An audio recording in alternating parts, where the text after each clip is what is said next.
It was a dare. That was how it started. No one knew who sent the message. It popped up in the group chat late one night from a number none of us recognized. The text was short and cryptic. Spend one night in the Holloway House, and your deepest wish will be granted. But you must stay until dawn. We laughed it off at first. The Holloway House was infamous in our town, a decrepit mansion at the edge of the woods that had been abandoned for decades. Stories about it varied. Some said it was haunted, others claimed it was cursed. A few people even believed it was alive. But the message sparked something in us, a mix of curiosity and bravado we couldn't ignore. It was just a house, we told ourselves. What could happen?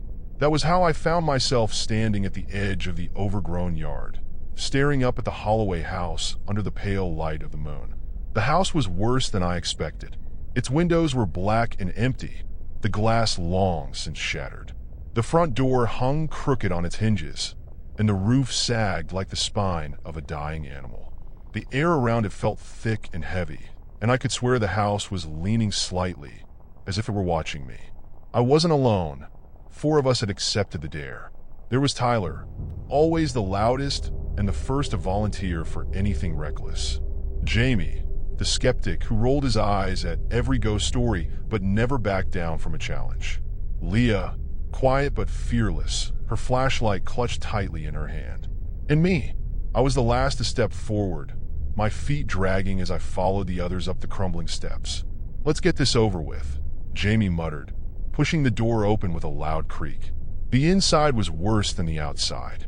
The air was stale and damp, carrying a faint, metallic tang. The floorboards groaned under our weight, and the walls were covered in faded wallpaper that seemed to ripple in the dim light of our flashlights. "It's just a house," Tyler said, his voice louder than necessary. "Nothing to be scared of," but I was scared. From the moment I stepped inside, I felt it, a subtle, rhythmic vibration in the floor, like the faintest hint of a heartbeat. The house was breathing. Tyler's bravado filled the silence as we moved through the house, his jokes bouncing off the peeling walls. But I could tell the others felt it too, that strange, pulsing sensation underfoot. "Does anyone else feel that?" I asked, my voice barely above a whisper. Jamie rolled his eyes.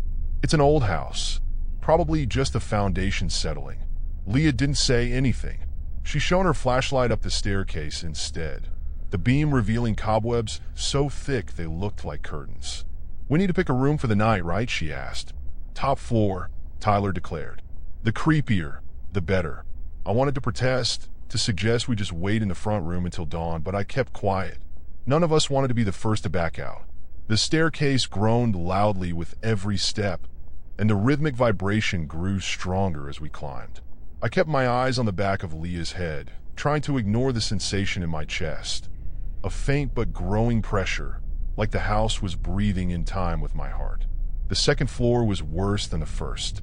The air was colder, damp enough that the floorboards were slick beneath our feet. Doorways lined the hallway, each leading into a dark, empty room. "Pick one and call it a night," Jamie suggested, but Tyler shook his head. "That one," he said, pointing to the door at the very end of the hall. It was different from the others, larger, with thick iron hinges and a heavy padlock hanging from the handle. "Looks promising," Tyler said, grinning. "Why is it locked?" Leah asked, her voice barely audible. Jamie scoffed. "Probably just storage or something." "You think a ghost locked it?" "I think we should leave it alone," I said, my voice firmer than I expected. But Tyler was already reaching for the padlock, testing its weight. "Come on, this has to be part of the dare. They want us to find out what's in here."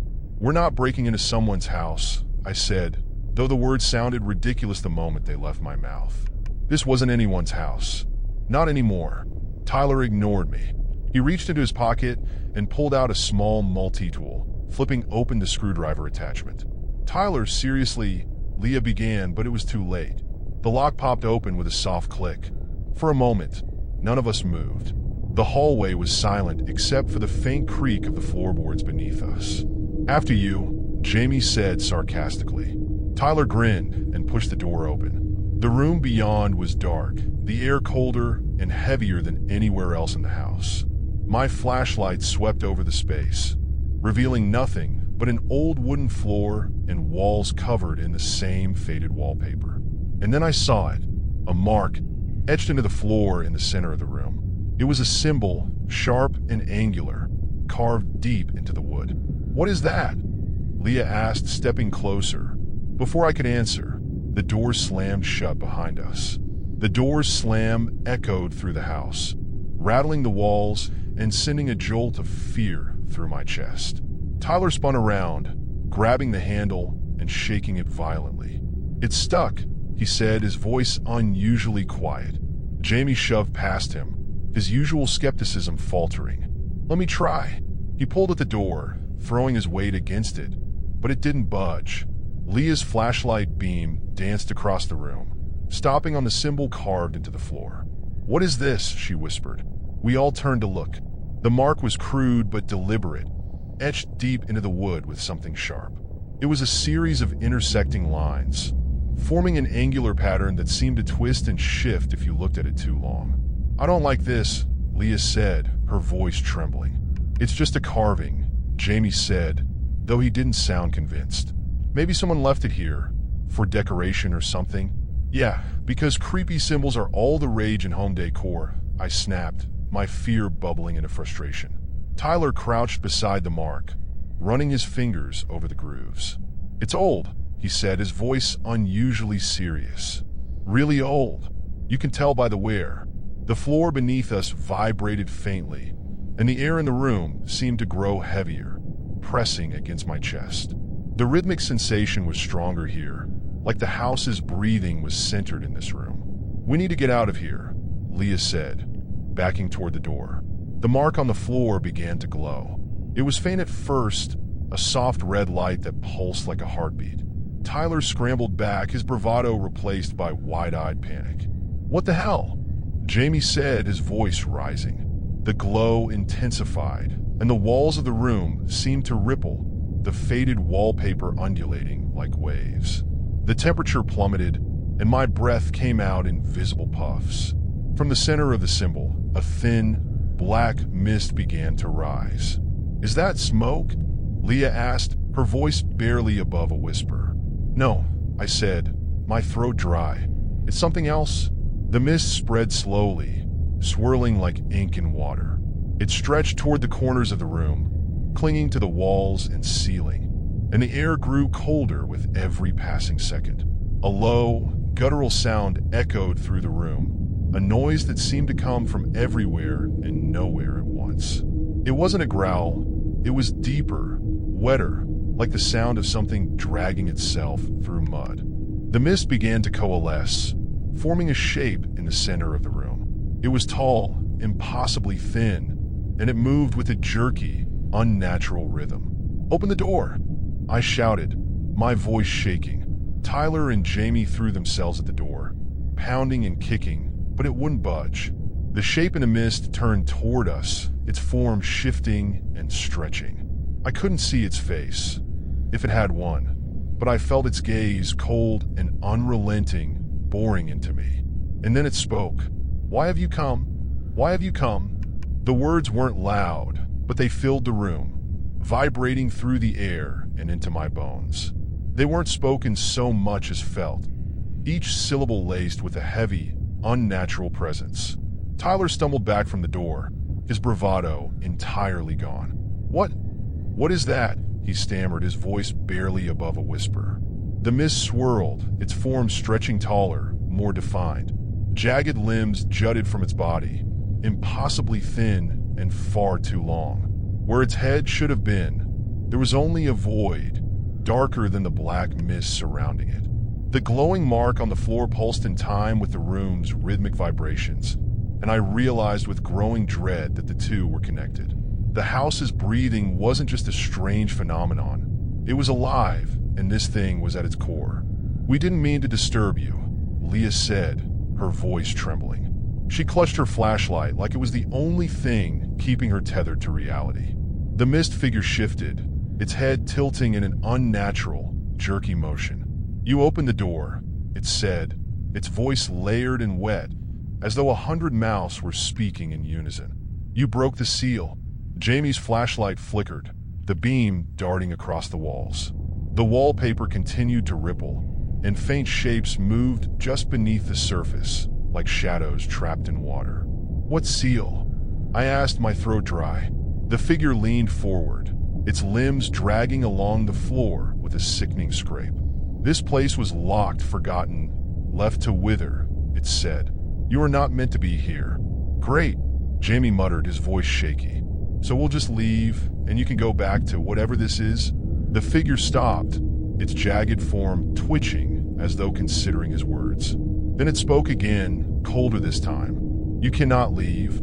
The mark on the floor flared brighter, its red glow casting eerie shadows across the room. The mist spread outward, coiling around the walls and sealing like smoke, and the temperature dropped further. I took a step back, my heart pounding. Why not? The figure straightened, towering over us, its void-like head tilting slightly. "The door was locked for a reason," it said. "The house was meant to remain sealed. Now that it is open, it must feed." "Feed?" Tyler croaked, his face pale. The figure lunged forward, its jagged limbs striking the floor with a deafening crack. The mist surged toward us, cold and suffocating, and the room filled with the low, guttural sound I had heard earlier. I turned toward the door, desperation flooding my chest. "Try again. Get it open." Jamie and Tyler didn't need convincing. They threw themselves at the door, pounding and kicking, but it held fast. Behind us, the figure's voice rose, a sharp, inhuman shriek that reverberated through the walls.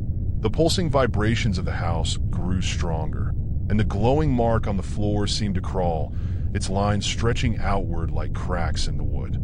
"Help us!" Leah shouted, her flashlight beam sweeping across the mist.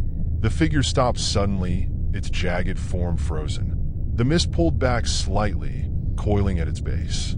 Then, in a voice that was barely more than a whisper, it said, "One must stay." The words hung in the air like a noose. "One must stay." The mist swirled around the room, recoiling from our flashlights as if it were alive. The figure loomed above the glowing mark on the floor, its jagged limbs twitching in the faint light. "What do you mean, one must stay?" I asked, my voice trembling. The figure tilted its void-like head, its jagged form shifting unnaturally. "The door is open. The house cannot be left unguarded. It must feed. It must endure." "No," Leah whispered, shaking her head. "No, this isn't happening." Jamie's flashlight flickered again, its weak beam darting across the walls, revealing the faint, rippling shapes beneath the wallpaper. "What if we don't stay?" Tyler asked, his voice cracking. The figure's limbs stretched, dragging along the floor with a low, grating sound. "If none stay, all will be consumed." The room trembled violently, the rhythmic vibrations growing stronger. The glowing lines of the mark crept further outward, spreading like cracks in the wood. The mist coiled tighter, pressing in from all sides, and the temperature plummeted. "This is insane," Jamie said, pounding his fist against the door. "There has to be another way out." "There's not," Leah said, her voice hollow, her flashlight beam fixed on the glowing mark. "This symbol, it's not just a mark. It's a seal. A seal for what?" I asked, dread clawing at my chest. "For this," Leah said, gesturing to the figure. "For it? This whole house is built around this thing." The figure's head snapped toward her, and a low growl filled the room. "The seal was broken," it said, its voice colder now. "It cannot be remade. Only a keeper can contain the hunger." "A keeper?" Tyler asked, stepping forward despite his shaking hands. "What does that even mean?" The figure's limbs twitched, and the mist surged forward, brushing against my skin. It was icy and wet, sinking into me like frostbite. "The keeper remains," it said. "The others may leave, but only one." Leah turned to me, her eyes wide with fear. "It's a bargain. It's giving us a choice." The weight of the decision hit me like a blow. One of us would have to stay behind, trapped in this breathing, living nightmare, to save the others. Tyler shook his head violently. "No, no way. We're not doing this. There has to be another way out. Does there?" Jamie shot back, his voice rising. "You saw what it did to the door. We're not getting out of here unless we play by its rules. The room shuddered again, the vibrations rising to a deafening hum. The glowing mark on the floor pulsed brighter, and the mist thickened, pressing closer. Decide, the figure said, its voice like a blade, or all will stay. I glanced at my friends, my chest tight with fear and guilt. No one moved, no one spoke. The house trembled around us, its hunger palpable, and I knew we were running out of time. Someone had to stay. The silence in the room was suffocating. The mist pressed in closer, swirling at our feet, and the mark on the floor pulsed with an intensity that made my head throb. Someone has to decide, the figure said, its jagged limbs twitching. The house must have its keeper. No way, Tyler said, his voice trembling. I didn't sign up for this. This is just some stupid dare. It's more than that now. Leah snapped, her eyes wide and frantic. We broke the seal. If we don't do something, we're all dead. Jamie pounded his fist against the door again, his knuckles white. There has to be another way. We just need to think. There's no time. I shouted, the words ripping from my throat. The house was trembling violently now, the rhythmic vibrations matching the frantic pounding of my heart. I turned toward the figure, its void-like head fixed on me, and felt the weight of its gaze. My chest tightened as I tried to speak. What happens to the one who stays? I asked. The mist shifted, coiling around the figure's jagged form. The keeper is bound to the house, it said. They are part of it. They endure its hunger. They keep it alive. I swallowed hard, my legs trembling. And the others? They can leave. The figure's limbs twitched, the sound like snapping twigs. The others will leave. The house will not follow. Leah stepped forward, her voice shaking. How do we know you're telling the truth? How do we know you'll let us go? The figure tilted its head, and the mist swirled faster. The house's rules, it said. The choice is yours. But if none stay, all will be consumed. Tyler's face was pale, his hands shaking. I'm not doing it, he said, backing toward the door. I'm not staying here forever. No way. None of us should have to stay, Jamie said, his voice rising. This is insane. We should fight it. Fight it with what? Leah interrupted, her tone sharp and desperate. We can't even get out of the room. The house groaned, the sound low and guttural, and the mist surged higher, coiling around our legs. Decide, the figure commanded, its voice echoing in the trembling walls. I looked at my friends, Tyler, Jamie, Leah, their faces pale and stricken with fear. My heart ached as I realized the truth. We wouldn't make it out of here together. My hands clenched into fists, the weight of the decision pressing down on me like a crushing wave. If someone stays, I asked, my voice barely above a whisper, will the others really be safe? The figure shifted, the glowing mark beneath it flaring brightly. They will leave. The house will not harm them. Leah reached out, gripping my arm tightly. You're not seriously thinking about doing this, are you? Tyler shook his head violently. No, no one's doing this. There has to be another way. But we all knew there wasn't. The house shuddered, its vibrations growing sharper, more erratic. The mist thickened, rising to our waists, and the figure's jagged form loomed closer. Choose, it said again, the word cutting through the chaos. I closed my eyes, tears streaming down my face, and took a deep breath. I'll stay. The words left my mouth before I could think twice. I'll stay. The room fell silent, the mist pulling back slightly as if the house itself was holding its breath. My friends froze, their faces a mix of shock and horror. No, Leah said, her voice breaking. No, you don't have to do this. There's no other way, I said, my voice trembling. Someone has to stay, and I can't let it be any of you. You don't have to be a hero. Jamie shouted, his fists clenched. We'll figure something out. We just need more time. The figure shifted, its jagged limbs twitching, and the mark on the floor pulsed brighter. The choice is made, it said, its voice deep and final. The mist coiled around my legs, cold and heavy, anchoring me to the spot. The rhythmic vibrations of the house intensified, matching the frantic pounding of my heart. Tyler grabbed my arm, his grip tight. No, "You can't do this. We'll fight it together. Stop!" I snapped, pulling free. My chest heaved as I looked at him, at all of them, my throat tight. "It's too late. The house won't let us all go." Leah's eyes filled with tears, but she said nothing. The figure turned its void-like head toward me, its presence suffocating. The mist around it writhed and pulsed, and the glowing mark on the floor began to crawl upward, its lines stretching toward me like vines. "The house accepts you," it said. "You are the keeper now." The vines of light wrapped around my arms and legs, burning faintly as they etched themselves into my skin. I cried out, the searing pain shooting through my body, but I didn't move. I couldn't. Leah tried to step forward, but the mist surged up, forming a wall between us. "Wait," she shouted, desperation thick in her voice. "Isn't there anything else we can do? Anything?" The figure tilted its head, its jagged limbs twitching. "The others may leave," it said. "The house will let them go, but the keeper must remain." The mist began to push them toward the door, which creaked open on its own. "Go," I said, my voice shaking. "Please, just go." Tyler shook his head, tears streaming down his face. "We can't just leave you here." "You have to," I said, forcing myself to meet his gaze. "If you don't, none of us will make it out." Leah's hand pressed against the mist, her eyes wide and pleading. "I'm so sorry," she whispered.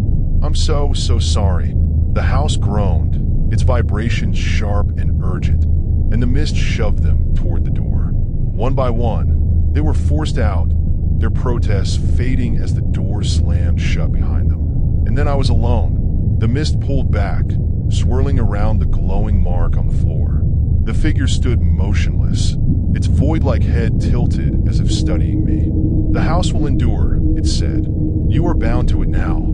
I fell to my knees, the glowing lines on my skin burning faintly.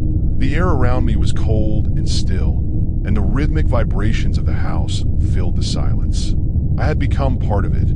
The silence in the house was absolute. I knelt on the cold, pulsing floor, my hands trembling as I tried to catch my breath. The glowing lines that had wrapped around my arms and legs were still there, faintly burning, their patterns shifting just beneath my skin. The mist receded, flowing back into the cracks and crevices of the room, leaving me alone with the figure. It stood motionless, its jagged limbs still, and its void-like head tilted in my direction. "You are the keeper now," it said again, its voice softer, but no less unsettling. "The house breathes through you. The seal is broken, but the balance must remain." "What does that mean?" I asked, my voice hoarse. "What do I have to do?" The figure didn't answer. Instead, it began to dissolve, its form unraveling into black mist that flowed toward the glowing mark on the floor. The mark pulsed brighter, and the room trembled faintly before falling still. I was alone. The rhythmic vibration of the house continued, faint but constant, like a heartbeat I couldn't escape. The walls no longer rippled, but the air was heavy, pressing against my chest with a weight I couldn't ignore. I stood slowly, my legs weak, and turned toward the door. It was closed again, the wood warped and splintered, as though it hadn't been touched in decades. I tried the handle, but it wouldn't budge. Of course not. I stumbled out of the room, the hallway beyond dim and cold. My flashlight was still in my pocket, and its weak beam illuminated the peeling wallpaper and cracked floorboards as I made my way back toward the stairs. The house felt different now. It was quieter, the usual creaks and groans replaced by a faint hum that seemed to follow me wherever I went. The air carried a faint, metallic tang, and I couldn't shake the feeling that I was being watched. I reached the first floor, my footsteps echoing through the empty space. The front door loomed ahead, its surface warped and heavy with age. I didn't expect it to open, but I had to try. I grabbed the handle and pulled. Nothing. I tried again, throwing my weight against it, but the door didn't move. It was as though it had been sealed shut, fused to the walls around it. The house groaned faintly, and I stepped back, my heart pounding. A faint sound reached my ears, a low, rhythmic creak, like footsteps coming from somewhere above me. My flashlight beam darted toward the staircase, but the space was empty. "Hello?" I called, my voice trembling. The creaking stopped. I stood there frozen, my flashlight shaking in my hand. The house's hum grew louder, and the rhythmic vibration beneath my feet intensified, spreading through the floorboards and into my legs. And then, from somewhere deep within the house, I heard it. A whisper. "The house must feed." The whisper was faint but unmistakable, carrying through the empty house like a warning. "The house must feed." My flashlight trembled in my hand as I turned in a slow circle, scanning the darkened rooms. Shadows stretched across the walls, shifting slightly as though they were alive. "Who's there?" I called, my voice cracking. The rhythmic vibration of the house grew stronger, pulsing beneath my feet like a second heartbeat. The walls groaned faintly, and the air around me grew colder, heavier. I stepped cautiously into the living room, the beam of my flashlight cutting through the darkness. The furniture was decayed, covered in thick layers of dust, but something was different now. The mist had returned. It coiled around the edges of the room, faint and almost invisible, but it moved with purpose, creeping toward me like a predator. "What do you want?" I whispered, backing away. The mist didn't answer, but the vibrations beneath my feet shifted, spreading upward into my legs and chest. It felt like the house was breathing through me, its rhythm syncing with my own. The whisper came again, closer this time. "Feed the house." The walls rippled faintly, and from the corner of my eye, I saw movement, a shadow darting through the hallway behind me. I spun around, my flashlight beam slicing through the air, but there was nothing there. I stumbled back into the center of the room, my chest heaving as the house groaned louder. The mist swirled around my feet, cold and wet, and I could feel its pull, tugging me deeper into the house. "Feed it how?" I shouted, my voice echoing off the crumbling walls. The rhythmic pulse of the house grew sharper, more erratic, and the whispers rose in unison, overlapping in a chaotic symphony. "The house must feed. The house must endure." The mist surged upward, wrapping around my legs and pulling me to the floor. I thrashed against it, my flashlight falling from my hand and rolling across the room. The glowing lines on my skin flared, burning like fire, and the mist recoiled slightly, as though it couldn't touch the marks. I gasped for air, scrambling to my feet, and the whispers fell silent. The house seemed to pause, the vibrations slowing, but the weight of its presence pressed harder against my chest. The whisper returned, singular and sharp. "Bring it to us?" The words hit me like a physical blow, and I staggered back, clutching the edge of a broken table for support. "What?" I asked, my voice barely audible. The mist shifted, retreating slightly, and the rhythmic pulse of the house steadied. "Bring it to us," the whisper repeated. "The house must feed. Bring it life, or the house will take yours." The house's demand echoed in my mind, leaving no room for doubt. "Bring it to us. The house must feed." The mist retreated to the edges of the room, swirling in silent anticipation, and the rhythmic vibrations of the house steadied into a cold, relentless pulse. I leaned against the broken table, my body trembling, the glowing lines on my skin burning faintly. It was clear now. The house didn't just want a keeper. It needed a constant source of life, of energy, to sustain itself. And if I didn't provide it, it would take mine. I gritted my teeth, my thoughts racing. How could I even do what it was asking? Who could I bring here?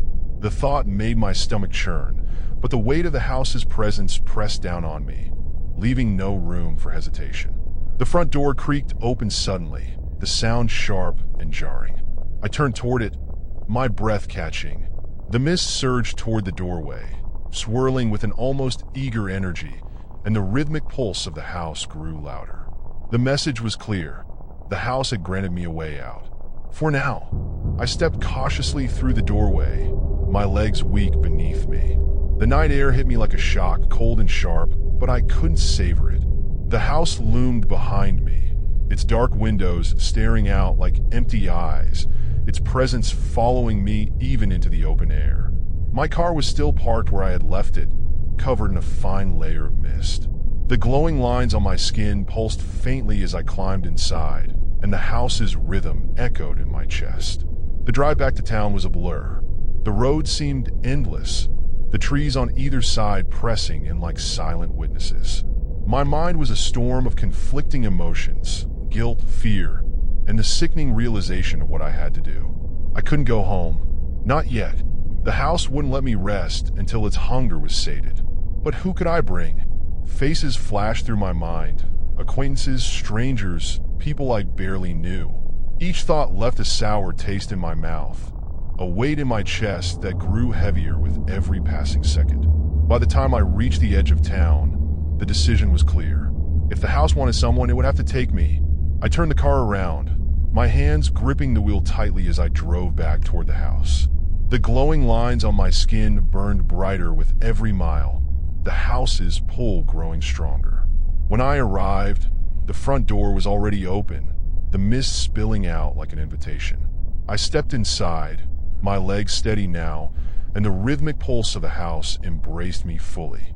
The figure waited in the center of the living room, its jagged limbs twitching, the glowing mark on the floor pulsing with life. "You have returned," it said, its voice low and resonant. "I'm not bringing anyone here," I said, my voice firm. "If the house must feed, it'll have to take me."